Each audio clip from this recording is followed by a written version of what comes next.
ময়নায় সর্বধর্ম সমন্বয়ে অনুষ্ঠিত হল ইফতার পার্টি। ময়না সংখ্যালঘু তৃণমূল কংগ্রেস কমিটির উদ্যোগে তিলখোজা মসজিদের সম্মুখে অনুষ্ঠিত হল ইফতার পার্টি।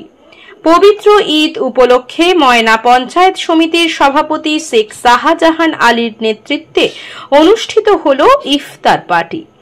এদিনের এই অনুষ্ঠানে উপস্থিত ছিলেন পূর্ব মেদিনীপুর জেলা পরিষদের সভাধিপতি উত্তম বারিক, ময়না পঞ্চায়েত সমিতির শিক্ষা কর্মাধ্যক্ষ সন্দীপব্রত দাস, ময়না রাজ পরিবারের সদস্য সিদ্ধার্থ বাহুবলীন্দ্র, জেলা পরিষদের বন ও ভূমি কর্মাধ্যক্ষা অভয়া দাস, তৃণমূলের জেলা পরিষদের মেন্টর অসিত ব্যানার্জি, জেলা পরিষদের কৃষি ও সেচ কর্মাধ্যক্ষ মানস দাস, জেলা পরিষদের নারী ও শিশু কর্মাধ্যক্ষ মামনি জানা, ময়না পঞ্চায়েত সমিতির স্বাস্থ্য কর্মাধ্যক্ষ সুশান্ত ভৌমিক, ময়না রাজ পরিবারের সদস্যা শ্রাবণী বাহুবলীন্দ্র, তিলখোজা গ্রাম পঞ্চায়েতের প্রধান রেহেনা বেগম, ময়না পঞ্চায়েত সমিতির সহ সভাপতি রঞ্জিত বল, ময়না পঞ্চায়েত সমিতির মৎস্য কর্মাধ্যক্ষ সুদর্শন জানা, পরমানন্দপুর গ্রাম পঞ্চায়েতের প্রধান মৃণাল কান্তি সামন্ত সহ তৃণমূল কংগ্রেসের একাধিক নেতৃত্ববৃন্দ।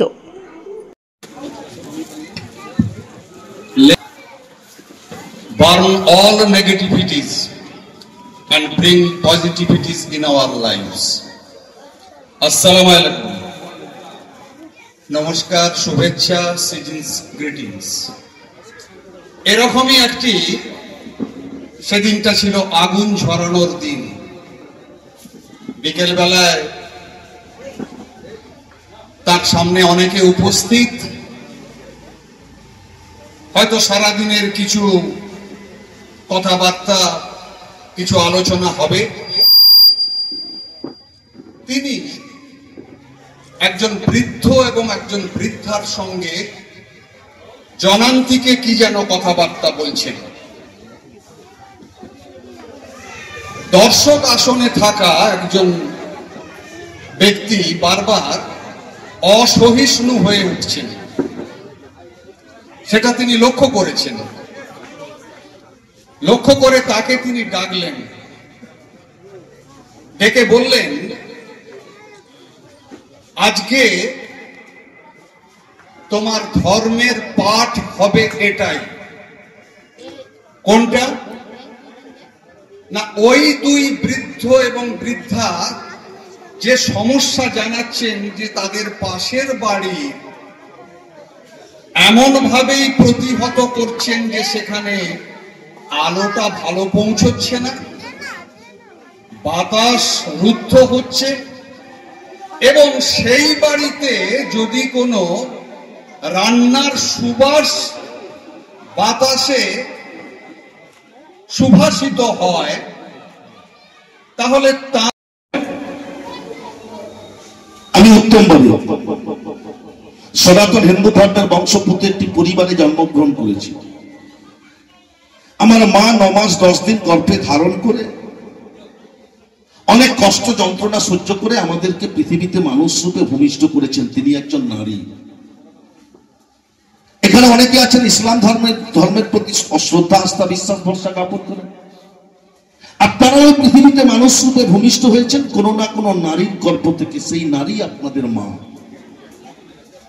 অর্থাৎ নিশ্চিতভাবে নারী ছাড়া বিশ্ব মানব জাতির সৃষ্টিটা সম্ভব ছিল না। এই বাস্তবতার সাথে আশা করি সকলেই সহমত পোষণ করবে। তাহলে কেন আল্লাহ তাআলা তার শেষ নবী হযরত মুহাম্মদ সাল্লাল্লাহু আলাইহি সাল্লামকে আরব দুনিয়ার মক্কা শহরে মা আমিনার গর্ভে ভূমিষ্ঠ করলেন? উত্তরপ্রদেশ, গুজরাট, মুম্বাইতে হতে পারতেন। সারা পৃথিবীর অনেক রাষ্ট্র ছিল, সেখানে হতে পারতেন। তাহলে কি এমন প্রেক্ষাপট ছিল সেখানে? সেই নারী সেদিন উলঙ্গ, সেই নারী সেদিন বিবস্ত্রা, এই সমাজ ব্যবস্থা থেকে মনুষ্য জাতিকে মুক্ত করার জন্য। অর্থাৎ আরব দুনিয়া, আমরা এখন বিভিন্ন জায়গায় মেলা দেখতে যাই, অনেক বন্ধুদের সাথে সাক্ষাৎ হয়, হরেক রকম জিনিস কেনাকাটা করি। একটি মেলা বস্তু, ওই মেলার মূল বিষয়বস্তু কি ছিল জানেন?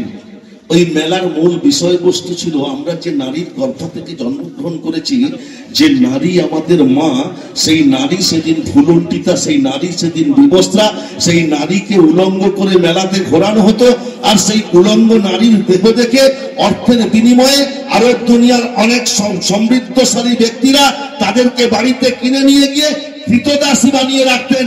এই বর্বর ব্যবস্থা থেকে মনুষ্য জাতিকে মুক্ত করার জন্য আল্লাহ তাআলা তার শেষ নবী হযরত মুহাম্মদ সাল্লাল্লাহু আলাইহি ওয়াসাল্লামকে আরব দুনিয়ার মক্কা শহরে মা আমিনার গর্ভে ভূমিষ্ঠ করেছিলেন।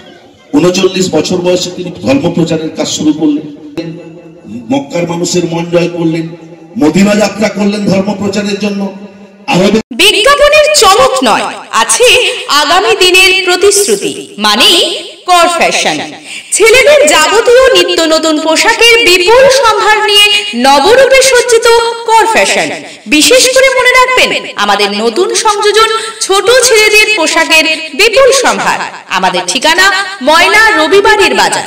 আমাদের আরেকটি শাখা বলাইপন্ডা বাজার, চৌরাস্তার দক্ষিণে ময়না। মনের মতন পোশাক মানেই কর ফ্যাশন। আপনার বাড়িকে মনের মতো করে সাজাতে আজই আসুন খান টাইলস এন্ড মার্বেল হাউসের নতুন শোরুম হাজরা বাগান, পেট্রোল পাম্পের নিকট, পিংলা, পশ্চিম মেদিনীপুর। এখানে মার্বেল, গ্রানাইট, স্যানিটারি সহ কাজারিয়া, জংশন, সোমানি প্রভৃতি কোম্পানির টাইল ফাইবার বিশ্বস্ত প্রতিষ্ঠান। এছাড়া আমাদের আরো দুটি শোরুম হলো ময়না শ্রীরামপুর পেট্রোল পাম্পের পাশে এবং ময়না তিলখুজা অঞ্চল অফিসের পাশে।